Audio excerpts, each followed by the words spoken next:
नमस्कार, आप हैं IPN7 के साथ। आइए एक नजर डालते हैं देश भर की 100 खबरों पर। एनडीए में सीट बंटवारे पर अभी भी पेंच फंसा हुआ है। बिहार के पूर्व सीएम जीतन राम मांझी सीट बंटवारे के फॉर्मूले से नाराज हैं। माना जा रहा है कि सीट बंटवारे का ऐलान हो सकता है। दरअसल जीतन राम मांझी चाहते हैं कि उन्हें मिली 20 सीटों में से 5 कैंडिडेट बीजेपी के सिंबल पर लड़ रहे हैं, वो उन्हीं के सिंबल पर चुनाव लड़ें। मांझी की नाराजगी के चलते शनिवार को होने वाले सीट बंटवारे का ऐलान टल गया। सूत्र कहते हैं कि बीजेपी अपने लिए तकरीबन 157 सीटें रखकर पासवान को 40, आरएलएसपी को 25 और मांझी को 20 सीट दे रही थी, लेकिन इसमें 5 मौजूदा विधायक हैं जिन्हें बीजेपी के ही सिंबल पर लड़ना है। हालांकि बीजेपी का कहना है कि एनडीए में सीट बंटवारे को लेकर कोई परेशानी नहीं है। मांझी की नाराजगी के सवाल पर बीजेपी ने कहा कि कोई विवाद नहीं है और अगर नाराजगी है तो मना लेंगे। एमआईएम के अध्यक्ष असदुद्दीन ओवैसी ने अपनी पार्टी को बिहार विधानसभा चुनाव में उतार दिया है। हालांकि अभी ये साफ नहीं है कि ओवैसी की पार्टी बिहार के सीमांचल की कितनी सीटों पर लड़ेगी। बता दें कि सीमांचल में अररिया, कटिहार, पूर्णिया और किशनगंज जैसे अल्पसंख्यक बहुल जिले आते हैं। माना जा रहा है कि ओवैसी की पार्टी के चुनाव लड़ने की घोषणा के बाद बिहार चुनावों की गणित पर असर पड़ेगा। ओवैसी के बिहार चुनावों में उम्मीदवार उतारने के फैसले पर चुटकी लेते हुए जेडीयू ने कहा कि छोटी छोटी पार्टियों के आने से फर्क नहीं पड़ेगा। जेडीयू का कहना है कि बिहार में लड़ाई महागठबंधन और एनडीए के बीच है।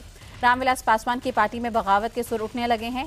एलजेपी सांसद रामा सिंह ने मोर्चा खोलते हुए कहा कि पार्टी में आंतरिक लोकतंत्र खत्म हो गया है और बड़े फैसलों में पुराने नेताओं से बात नहीं हो रही है।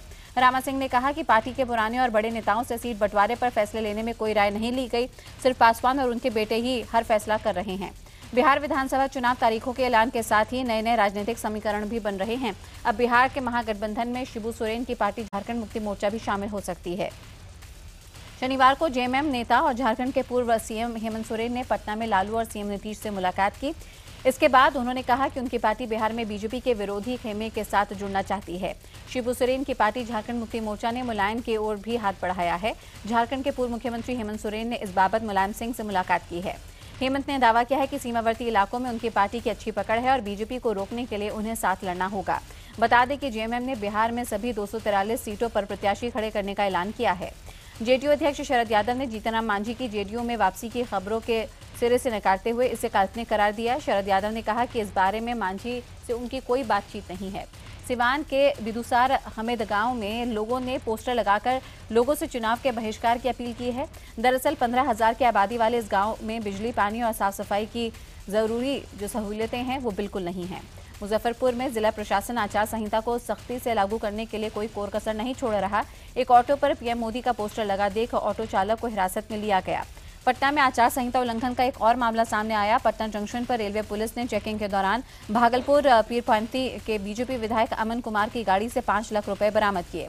मध्य प्रदेश के झाबुआ में बाजार में हुए भयंकर विस्फोट में मरने वालों की तादाद 89 हो चुकी है, जबकि हादसे में 100 से ज्यादा लोग घायल हुए हैं, जिसमें कई की हालत गंभीर है। धमाका शनिवार की सुबह बस स्टैंड के पास बने एक रेस्तरां में सिलेंडर फटने से हुआ। पुलिस सूत्र कहते हैं कि धमाके में रेस्तरां के बगल में एक घर में खनन में इस्तेमाल होने वाली विस्फोटक सामग्री भी चपेट में आ गई। रेस्तरां के बगल में घर में डेटोनेटर और जिलेटिन रॉड रखे होने के चलते धमाके में भीषण रूप अख्तियार कर लिया। धमाके के चलते पूरी इमारत मलबे के ढेर में तब्दील हो गई। हादसे के तुरंत बाद प्रशासन ने राहत और बचाव कार्य शुरू करते हुए लोगों को मलबे से बाहर निकालना शुरू किया। घायलों को फौरन इलाज के लिए अस्पताल में भर्ती कराया गया। सीएम शिवराज सिंह चौहान हादसे पर दुख जताते हुए मृतकों के परिवार के लिए 2-2 लाख रुपए और घायलों के लिए 50,000 रुपए मुआवजे की घोषणा की। आज शिवराज घटनास्थल पहुंचेंगे। झाबुआ में हुए हादसे पर राष्ट्रपति प्रणब मुखर्जी ने भी अफसोस जताया। राष्ट्रपति ने गहरी संवेदना व्यक्त करते हुए प्रभावित लोगों की हर संभव मदद का निर्देश दिया। पीएम मोदी ने भी हादसे पर दुख जताया। उन्होंने ट्वीट कर कहा कि सिलेंडर ब्लास्ट में मारे गए लोगों की खबर से बेहद दुखी हूं। मृतकों के परिवार के साथ मेरी पूरी संवेदना है। घायलों के जल्द स्वस्थ होने की कामना करता हूं। हादसे के बाद राजनीति भी शुरू हो गई है। कांग्रेस ने आज झाबुआ बंद बुलाया है। उधर मध्य प्रदेश कांग्रेस अध्यक्ष अरुण यादव ने बीजेपी व्यापारी प्रकोष्ठ के अध्यक्ष राजेंद्र कसावा के घर डेटोनेटर मिलने का आरोप लगाया है। दिल्ली में डेंगू से बच्चे की मौत से दुखी मां बाप ने खुदकुशी कर ली। अविनाश राउत नाम के बच्चे की 7 सितंबर को डेंगू की वजह से बतरा अस्पताल में मौत हो गई थी। डेंगू से हुई बच्चे की मौत के सदमे को मां बाप बर्दाश्त नहीं कर पाए और उन्होंने घर के पास ही एक स्कूल की छत से कूदकर जान दे दी। आरोप है कि बच्चे के इलाज में देरी हुई और उसे कई अस्पतालों ने दाखिल नहीं किया था। कई अस्पतालों के इनकार कर देने पर 5 घंटे की मशक्कत के बाद बच्चे को बतरा अस्पताल में दाखिल कराया गया, लेकिन 7 सितंबर की देर रात उसने दम तोड़ दिया। अविनाश की मौत के बाद उसके माता पिता ने छत से कूदकर खुदकुशी कर ली। पुलिस को एक सुसाइड नोट भी मिला है जिसमें लिखा था कि बेटे के बिना नहीं रह सकते। दिल्ली सरकार और दिल्ली नगर निगम भले ही डेंगू को लेकर हालात काबू में बता रही हो, लेकिन सरकारी आंकड़े कुछ और ही बताते हैं, जहां पे 1269 पॉजिटिव केस सामने आए हैं, जबकि 4 मरीजों की मौत हो चुकी है। लाडोसराय इलाके में 7 साल के बच्चे अविनाश की डेंगू से मौत के बाद IBN-7 ने डेंगू के फैले पंख का रियलिटी चेक किया। सरकारी अस्पतालों में किए गए एक रियलिटी चेक में डेंगू से लड़ने के दावे हवा होते दिखे।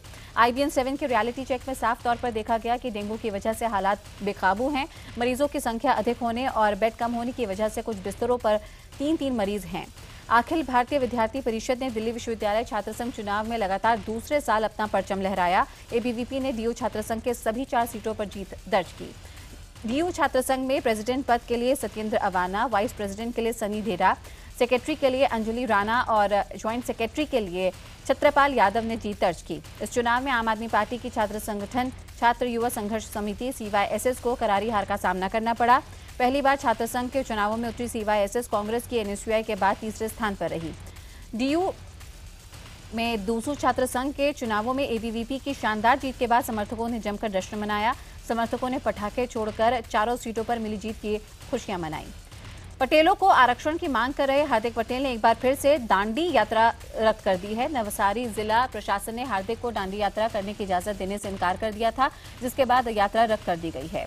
दांडी यात्रा रद्द किए जाने के बाद पाटीदार समाज का तरफ से सरकार को सोमवार शाम तक का अल्टीमेटम दिया गया है। पाटीदार समाज का कहना है कि अगर सोमवार शाम तक उनकी मांगें नहीं मानी गई तो मोर्चा खोला जाएगा।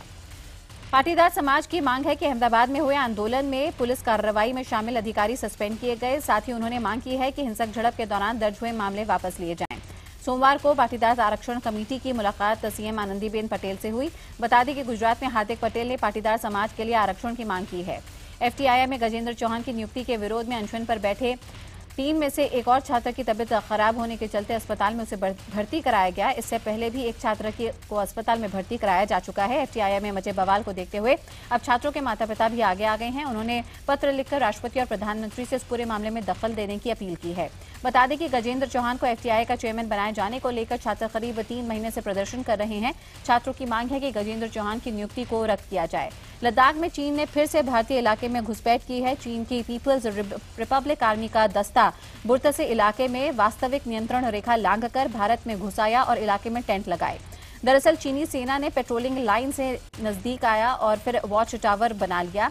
शुक्रवार को भारतीय सेना और इंडो तिब्बतियन बॉर्डर पुलिस ने मिलकर टावर को उखाड़ फेंका। इसके बाद दोनों तरफ फौज की तादाद बढ़ने लगी। गौरतलब है कि चीन बुर्तसे को अपना हिस्सा बताता है, जबकि भारत हमेशा इसका विरोध करता रहा है। बता दें कि इस बीच गृह मंत्री राजनाथ सिंह 15 सितंबर से 17 सितंबर तक जम्मू कश्मीर में सीमावर्ती क्षेत्रों का दौरा करने वाले हैं। नासिक और त्र्यंबकेश्वर के कुंभ मेले में आज दूसरे शाही स्नान के मौके पर श्रद्धालुओं ने आस्था की डुबकी लगाई।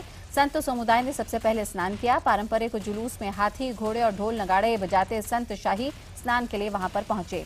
संतों के स्नान के बाद देश विदेश से आए लाखों श्रद्धालु गोदावरी में आस्था की डुबकी लगा रहे हैं।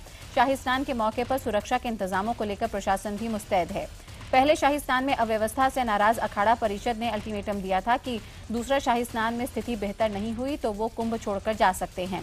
नासिक के महाकुंभ में सिंहस्थ कुंभ यानी कि कुंभों का राजा माना जाता है। ऐसी मान्यता है कि शाही स्नान के दिन इस पवित्र नदी में स्नान करने से आत्मा की शुद्धि और पापों से मुक्ति मिलती है। मुंबई के लोग पानी के लिए तरस रहे हैं। कम बरसात के चलते मुंबई को पानी सप्लाई करने वाली झीलों के पानी का स्तर बहुत घट चुका है। ऐसे में लोगों को पानी की भारी कमी हो रही है। पानी की इसी कमी को देखते हुए BMC ने पानी की सप्लाई में 40% की कटौती कर दी है। कमर्शियल इलाकों में ये कटौती 50% कर दी गई है।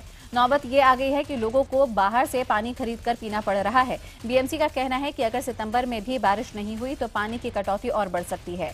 BMC की स्टैंडिंग कमेटी ने शहर के सभी निर्माणाधीन इमारतों को पानी सप्लाई पर पाबंदी लगाने की मांग की। ज्यादातर इलाकों में लोग बोतल बंद पानी खरीदने को मजबूर हैं। वहीं BMC टैंकर से पानी मुहैया कराने पर विचार कर रही है। रिश्तों को शर्मसार करने वाली शीना बोरा मर्डर मिस्ट्री में एक और नया खुलासा। पुलिस के मुताबिक शीना की मां इंद्राणी मुखर्जी ने बड़ी ही बेरहमी से अपनी बेटी शीना को मौत के घाट उतारा। इंद्राणी के ड्राइवर श्याम राय ने पुलिस को पूछताछ में बताया है कि शीना को मौत के घाट उतारते वक्त इंद्राणी बार बार उसे कह रही थी कि अब लो बांद्रा में 3 BHK का फ्लैट। दावा किया जा रहा है कि शीना अपनी मां इंद्राणी को ब्लैकमेल कर रही थी। शीना मुंबई के बांद्रा में एक 3 BHK फ्लैट मांग रही थी। इसी के चलते इंद्राणी ने शीना को अपने रास्ते से हटा दिया। 5 करोड़ की सुपारी के लिए सुरेश पुचौरी गैंग ने यहां पर उल्लासनगर में दिन दहाड़ी गोली मारकर केबल व्यापारी सच्चानंद करीरा को घायल कर दिया, जिनकी इलाज के दौरान मौत हो गई। पुजारी गैंग में कुछ दिन पहले करीरा से 5 करोड़ की फिरौती मांगी गई थी, जिसे उन्होंने देने से मना कर दिया था। दिन दहाड़े हुई इस घटना से उल्लासनगर और कल्याण के व्यापारियों में भय का माहौल है। जम्मू कश्मीर के पुलवामा में सुरक्षा बलों और आतंकियों के बीच एनकाउंटर में आतंकी कई वारदातें सामने आई हैं और आतंकी इरशाद गनी को मुठभेड़ में मार गिराया गया है। श्रीनगर के करीब 40 किलोमीटर दूर पुलवामा में आतंकियों ने एक पुलिस पार्टी पर हमला बोल दिया, जिसके बाद दोनों ओर से जबरदस्त गोलीबारी शुरू हुई और बाद में एनकाउंटर में सेना भी शामिल हो गई। सीकर में सामूहिक दुष्कर्म की शिकार 4 साल की मासूम बच्ची जयपुर के अस्पताल में मौत से जंग लड़ रही है। बच्ची के साथ आरोपियों ने गुरुवार की रात अगवा कर गैंगरेप और फिर झाड़ियों में से फेंककर वहां से भाग गए। पीड़ित बच्ची की मां का कहना है कि बच्ची को अगवा किए जाने के बाद वो पुलिस से मदद मांगने पहुंचे, लेकिन पुलिस ने कहा कि खुद ढूंढ लीजिए। उनका कहना है कि अगर पुलिस समय पर कार्रवाई करती तो बच्ची बच जाती। मासूम से दरिंदगी के मामले में राज्य मानवाधिकार आयोग ने कड़ा संज्ञान लिया है। आयोग ने आईजी को कहा है कि सीकर पुलिस की लापरवाही की जांच करे और मां के मदद के मांगने के बावजूद पुलिस वहां पर क्यों नहीं पहुंची, इस पर तफ्तीश की जाए। कालका से शिमला जा रही चार्टर्ड टॉय ट्रेन दुर्घटनाग्रस्त हो गई है। उसकी 2 बोगियां पटरी से उतर गई और इस हादसे में ब्रिटेन के 2 सैलानियों की मौत हो गई, जबकि 20 लोग घायल हो गए। वडोदरा के एक हनुमान मंदिर को शनिवार के दिन रात 7 लाख की करेंसी नोटों से सजाया गया। करेंसी नोटों के श्रृंगार के दर्शन के लिए इस मंदिर में भक्तों की भीड़ उमड़ पड़ी। भगवान को करेंसी नोटों से सजाने के पीछे की वजह बताते हुए आयोजकों ने कहा कि वो डॉलर के सामने रुपए की कीमत कम होने से रोकने के लिए भगवान से प्रार्थना कर रहे हैं। यही वजह है कि वडोदरा के तरसाली इलाके में कष्टभजन देव हनुमान मंदिर के संचालकों ने 10, 20, 50, 100, 500 और 1000 के नोटों से भगवान की मूर्ति और मंदिर के मंडप और गर्भगृह को सजाया था। केंद्रीय मंत्री प्रकाश जावड़ेकर ने मध्य प्रदेश के चित्रकूट में अपने गोद लिए पालदेव गांव का दौरा किया। वहां उन्होंने महिलाओं से राखी बंधवाई और सिलाई मशीन भी चलाई। यूपी के वाराणसी में 4th क्लास की छात्रा से बलात्कार का मामला सामने आया। आरोप है कि स्कूल के टीचर ने ही स्कूल बंद होने के बाद छात्रा से दुष्कर्म किया। जब बच्ची स्कूल से लौटी तो उसने अपनी मां को आपबीती बताई। परिजनों की शिकायत पर पुलिस ने मामला दर्ज कर आरोपी को हिरासत में लिया। ओडिशा के मलकानगिरी में नक्सलियों के डर से गांव वालों ने पलायन शुरू कर दिया है। आरोप है कि खाने पीने का इंतजाम न करने पर गांव वालों को नक्सलियों की तरफ से जान से मारने की धमकी दी गई है। हैदराबाद की साइबराबाद पुलिस ने चोरी के आरोप में पुजारी समेत 6 लोगों को गिरफ्तार कर लिया है। इन पर वारंगल के स्वामी मंदिर से करीब 1 करोड़ की कीमत की प्राचीन मूर्तियां चुराने का आरोप है। ये सभी लोग उस वक्त गिरफ्तार किए गए जब वो चुराई गई मूर्तियां बेचने गए थे। पुलिस का कहना है कि अंतर्राष्ट्रीय बाजार में मूर्तियों की कीमत करोड़ों में है। सेना के बाद अब रेलवे कर्मचारियों ने भी 1 रैंक 1 पेंशन की मांग रखी है। इसके लिए भारतीय रेलवे संघ ने प्रधानमंत्री नरेंद्र मोदी को पत्र लिखा। यूपी के चित्रकूट में कई सालों से खड़ी एक कार में अचानक विस्फोट होने से हड़कंप मचा। कार के बराबर में खेल रहे 2 बच्चे भी विस्फोट की चपेट में आए और घायल हो गए। यूपी के मुजफ्फरनगर में पंचायत ने चुनाव में शराब बांटने वाले उम्मीदवारों का बहिष्कार करने का फैसला किया, यानी जो भी उम्मीदवार शराब बांटेगा उसे वोट नहीं दिया जाएगा। यूपी में आज होने जा रही लेखपाल परीक्षा के पहले राज्य की एसटीएफ ने 2 जालसाजों को गिरफ्तार किया है। आरोप है कि दोनों जालसाजों ने कंडक्टर की भर्ती परीक्षा में भी गड़बड़ी की थी। यूपी के औरैया में एक युवक ने अपनी ही बहन की कुल्हाड़ी से हत्या कर दी। पुलिस ने आरोपी शिवम को गिरफ्तार किया है। दरअसल पीड़िता ससुराल से आकर प्रेमी के साथ रहने लगी थी, जिससे भाई शिवम नाराज था। पीड़िता की शादी 1 साल पहले हुई थी और वो कई महीनों से अपने प्रेमी के साथ रह रही थी। यूपी के सीतापुर में रेप के आरोपी ने पीड़िता की गोली मारकर हत्या कर दी। दरअसल आरोपी प्रदीप पीड़िता पर सुलह करने का दबाव बना रहा था, लेकिन पीड़िता ने इनकार किया था। 2013 में किए गए रेप केस में आरोपी प्रदीप पहले ही जेल जा चुका था। जमानत पर बाहर आने के बाद उसने पीड़िता से फैसला करने के लिए कहा, लेकिन पीड़िता ने इनकार किया। पीड़िता की इसी साल जून में शादी हो गई थी। राजस्थान के साइबर क्राइम पुलिस ने 17 लाख की ठगी करने वाले नाइजीरियन युवक सहित 2 लोगों को दिल्ली से गिरफ्तार किया। दोनों पर ईमेल के जरिए बिजनेस ऑफर देकर ठगी करने का आरोप लगा है। मध्य प्रदेश के खंडवा में पुलिस ने आखिरकार लुटेरी दुल्हन को गिरफ्तार किया। आरोप है कि लुटेरी दुल्हन पहले शादी करती थी और बाद में गहने और पैसे लेकर चंपत हो जाती थी। लुटेरी दुल्हन ने 9 सितंबर को खंडवा में पवन नाम के शख्स से शादी की और आरोप है कि शादी की रात ही लुटेरी दुल्हन शौच करने के बहाने घर से जेवर और 35,000 की नकदी लेकर फरार हो गई। हिमाचल प्रदेश के मनाली में ईरान के एक नागरिक को सैटेलाइट फोन के साथ पकड़ा गया है। इस नागरिक के साथ 10 और भी लोग थे जो लेह घूमने आए थे, तभी पुलिस ने ये सैटेलाइट फोन बरामद किया था। बातल में मनाली में सैटेलाइट फोन से संपर्क करने पर यह फोन ट्रेस हुआ। पुलिस को इसकी जानकारी इंटेलिजेंस ब्यूरो से मिली। पुलिस ने इसकी सूचना ईरानी एम्बेसी को दी है और विदेशी नागरिक से पूछताछ हो रही है। पीएम मोदी के बाद अब छत्तीसगढ़ के सीएम रमन सिंह रेडियो पर लोगों से मन की बात करेंगे। रमन के गोठ नाम से होने वाले इस कार्यक्रम में वो त्योहारों और दूसरी समस्याओं को लेकर लोगों से बात करेंगे। झारखंड के सिंहभूम में 3 नाबालिग छात्राओं के साथ बलात्कार के मामले सामने आए हैं। पुलिस ने तीनों मामलों के आरोपियों को गिरफ्तार किया है। चाईबासा के तुईबार गांव में 7वीं की छात्रा के साथ रेप किया गया तो सोनुवा में 8वीं क्लास की छात्रा के साथ गांव के ही कुछ युवकों ने घिनौनी हरकत की।